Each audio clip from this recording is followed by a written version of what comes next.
que nous faisons cette année pour regarder ce qui a été fait dans l'application du plan décennal d'éducation et de formation, ce qui n'a pas été fait et ce qui pose des difficultés dans l'application.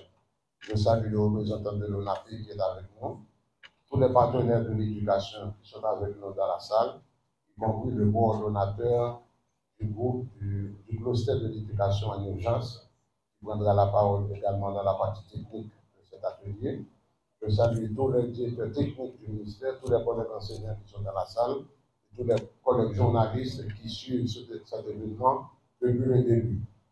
Aujourd'hui, nous allons parler de accès et équité dans le système éducatif haïtien. Et dans le cadre de cette thématique, la troisième journée de l'atelier, mercredi prochain, sera consacrée à l'équité de genre.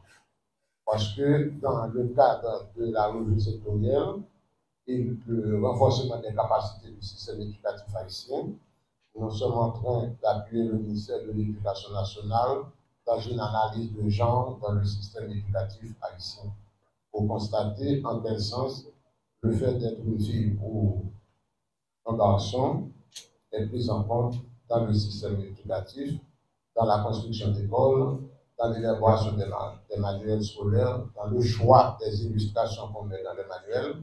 On va examiner tout ça pour voir comment est la situation.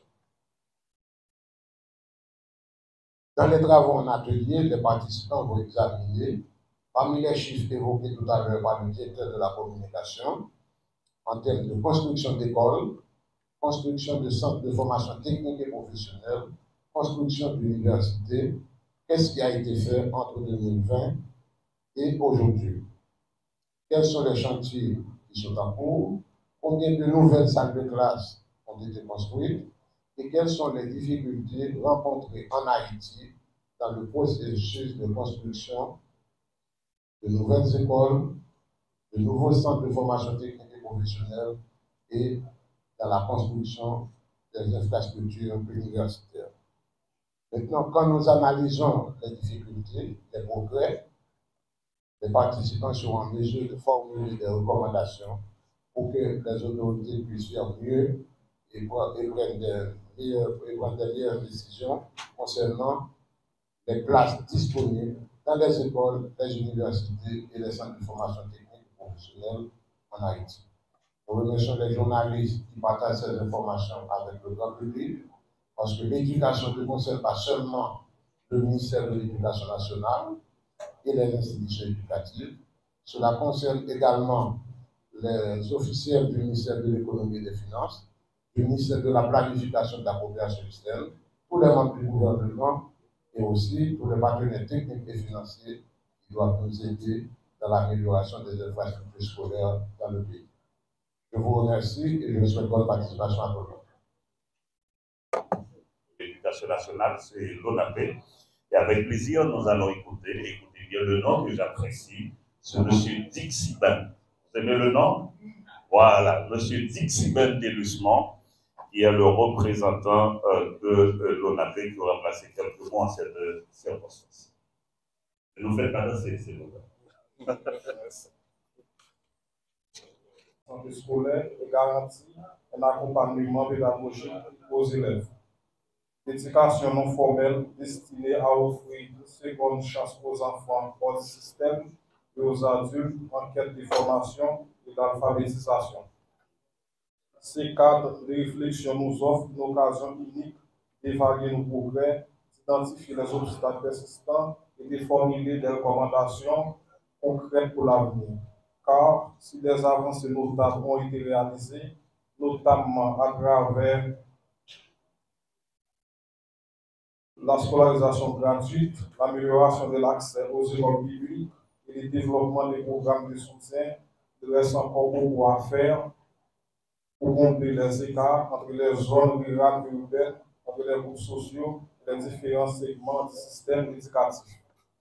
L'ONAPE, en tant qu'organe du partenariat dans l'éducation, s'engage pleinement à accompagner cette démarche en facilitant la concertation entre les acteurs publics et privés, en soutenant la mobilisation des ressources et en veillant à la cohérence des actions menées en faveur d'une éducation inclusive et accessible à tous. Mesdames et messieurs, cet atelier n'est pas un simple exercice d'évaluation, c'est un engagement collectif pour l'avenir de nos enfants, de notre jeunesse et de notre pays. Nous devons ensemble poser les jalons d'une éducation haïtienne et résiliente, équitable et bien adaptée aux réalités de notre société. Merci et bon travail à tous. Et le ministre a pu trouver un financement et pour cette filière-là. Et que nous avons travaillé sur la filière d'enseignement technologique. Et qu'on sait déjà qu'avec l'expérimentation de la rénovation de l'enseignement secondaire en septembre 2007, la filière d'enseignement technologique était en veilleuse. Et que pour l'année 2025-2026, on va voir dans quelle mesure on peut expérimenter la filière d'enseignement technologique afin de pouvoir arriver à la diversification des filières.